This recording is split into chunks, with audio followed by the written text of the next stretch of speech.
নমস্কার বন্ধুরা, আমি অর্পিতা বঙ্গনারীর হেসেলের পক্ষ থেকে আপনাদের জানাই স্বাগতম। আজ আমি নিয়ে এসেছি আপনাদের সামনে মটন কারি। চলুন কিভাবে রান্না করা যায় দেখা যাক। আমি পরিমাণ মতো লবণ, হলুদ,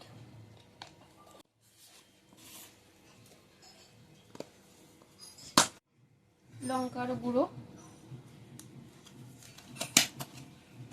দই দিয়ে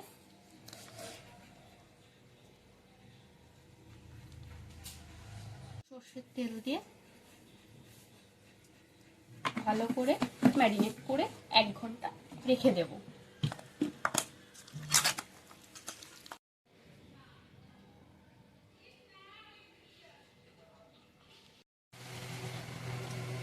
মটন কারি করার জন্য আমরা নিয়ে নিয়েছি পেঁয়াজ বাটা, টমেটো বাটা, জিরে বাটা, রসুন বাটা, আদা বাটা আর কাঁচা লঙ্কা বাটা রয়েছে। এছাড়া ভাজা মশলা হিসেবে আমরা ব্যবহার করছি ধনে, মৌরি, গোলমরিচ, এলাচ, শুকনো লঙ্কা, তেজপাতা, দারুচিনি, জায়ফল, জয়িত্রী।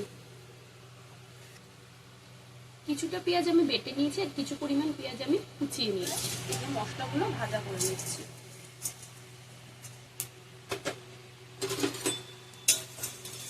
মশলাগুলো আমাদের ভাজা হয়ে গেছে। তেল দিয়ে দিলাম।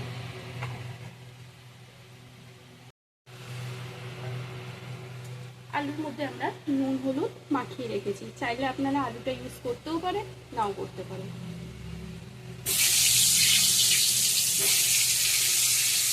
ভাজা হয়ে গেছে।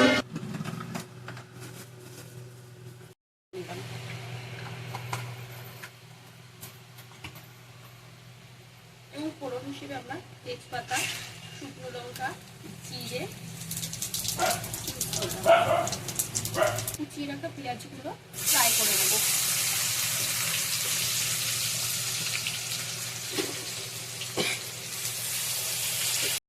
ভাজা হয়ে গেলে এবার আমরা আদা বাটা দিয়ে দেবো। আমি 3 চামচের মতন এখানে আদা বাটা দিয়ে দিলাম।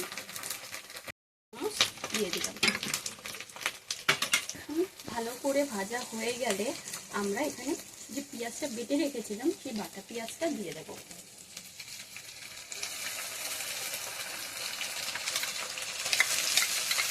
চার চামচের মতন বাটা পেঁয়াজ ছিল। মশলাটা ভাজা হয়ে গেলে এর মধ্যে আমি জিরে বাটা দিয়ে দিলাম। 1.5 চামচ মতো জিরে বাটা দিলাম। আমি কিছু পরিমাণ কাঁচা লঙ্কা বাটা দিয়ে দিলাম। এই অবশ্যই আমি ভালো করে মশলাটা কষিয়ে নেব।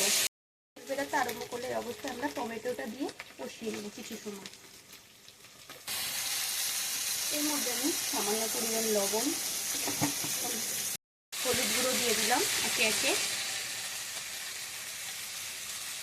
কাশ্মীরি লঙ্কার গুঁড়ো দিয়ে দিলাম লাল হওয়ার জন্য। মশলাটি থেকে সম্পূর্ণ তেল ছাড়লে আমরা সামান্য একটু গরম জল দিয়ে মশলাটিকে আরও কষিয়ে নেব। পুড়ে না যায়, অল্প অল্প করে জল দেবো আর মশলাটা কষাবো।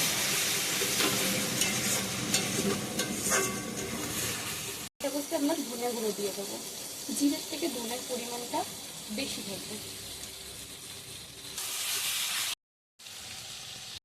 হয়ে গেলে তারপরে আমরা মাটনটা এর মধ্যে দিয়ে দেবো।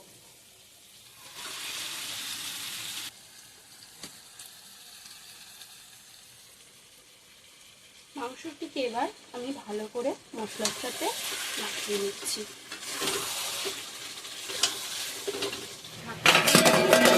ভালো করে নেড়ে চেড়ে দিলাম।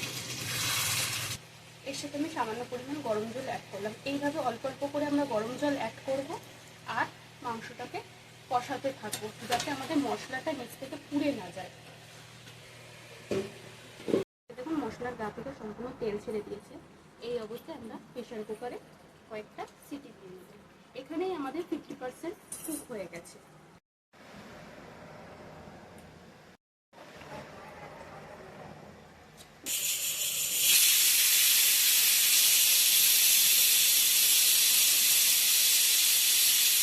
আমি এবার খুলে নিলাম।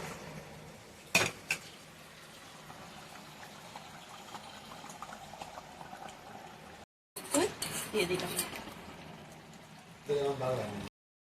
মশলা দিয়ে দিলাম, মেথি পাতাটা দিয়ে দিলাম। আমার সম্পূর্ণ মটন কারিটি রান্না হয়ে গেছে।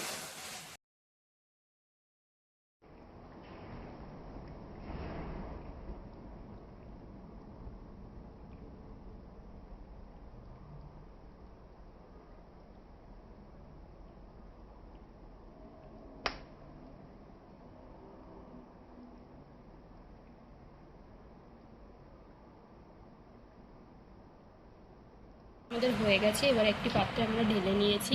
রান্নাটি পরিবেশন করার পালা এবার।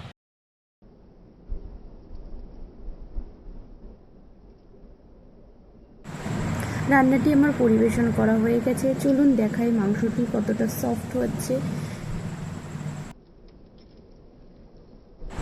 দেখুন মাংসটি সম্পূর্ণ হাড় থেকে ছেড়ে দিয়েছে।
আমার পাশে থাকার জন্য ধন্যবাদ।